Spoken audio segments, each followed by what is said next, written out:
723 days ago, COVID-19 was declared a pandemic. Finally, just days ago, our president declared that the pandemic is now over. Even though it seems like our world is starting to edge its way back to normalcy, the psychological effects from COVID-19 are still present.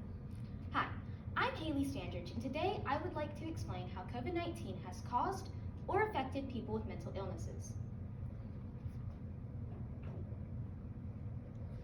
Let's begin with one of the most familiar mental illnesses, anxiety. There are 3 different types of anxiety, such as generalized anxiety disorder, often referred to as GAD, social anxiety, and separation anxiety. As someone who has GAD, I can definitely say that COVID-19 has had a huge impact on my mental health.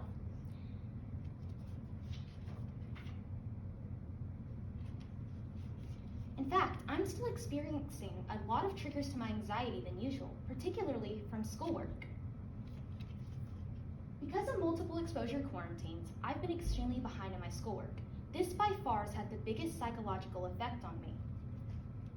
Considering the symptoms of GAD, this makes a lot of sense.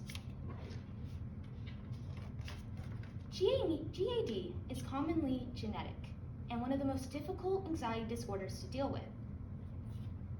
Because it is a general anxiety, it means that I can get anxiety from almost anything. And because of COVID-19, I've had a constant sense of dread on many occasions that might seem unnecessary to people unfamiliar with crippling anxiety. If we go into the effects that COVID-19 has on social anxiety, it may seem like the effects are not as harsh. People with social anxiety get anxiety from social situations. Now, social anxiety is not genetic, but rather the result of trauma. Now, you may be wondering, how does COVID-19 affect someone that has the fear of social interaction? Well, the answer is quite simple. When we were quarantined, there was less interaction. And that may seem like it might not bother people with social anxiety, but it actually made it worse. Because they already lack social skills, being isolated made it harder for them to gain back those skills or adjust to society.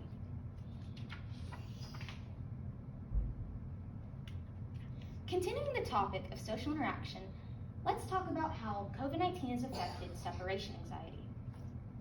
The effects the pandemic has on separation anxiety may seem quite obvious. People with separation anxiety get exceptionally anxious when separated from loved ones.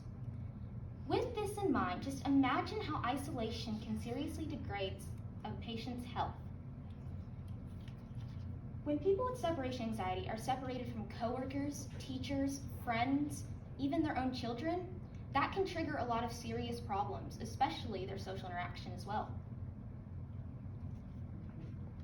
Now that we have discussed one of the most familiar mental illnesses, let's go into a less familiar subject, depression.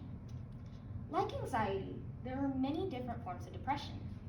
I will discuss the effects that COVID-19 has on clinical depression and persistent depressive disorder, or dysthymia.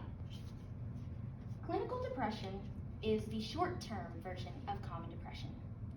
Dysthymia is the long-term depression. There are a few differences between the two. Dysthymia has fewer symptoms but lasts longer, up to 2 years, whereas clinical depression lasts up to 2 weeks but has less severe symptoms. One similarity they have is how COVID-19 has affected them, and that is also how they are caused.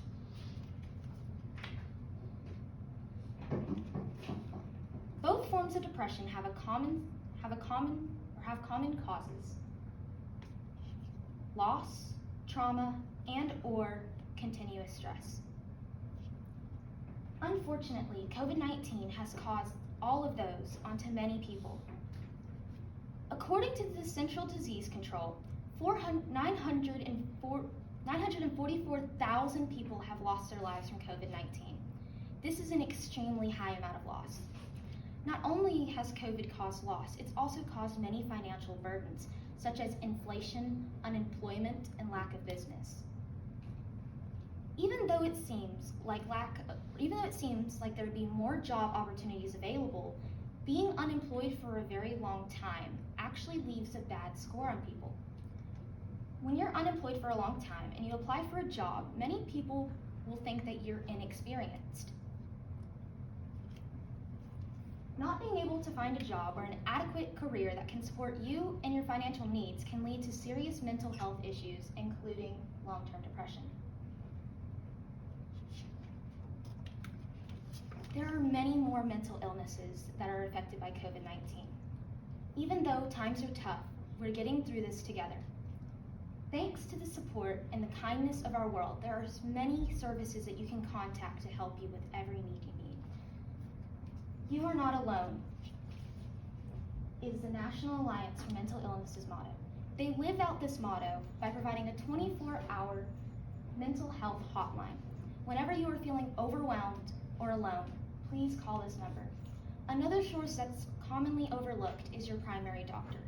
Even though they are not specialized in mental health, they can still provide treatment that can help you until you get in contact with a mental specialist. I hope you are now more aware about how COVID-19 has affected our lives in many ways, not just by mental illness. Thank you.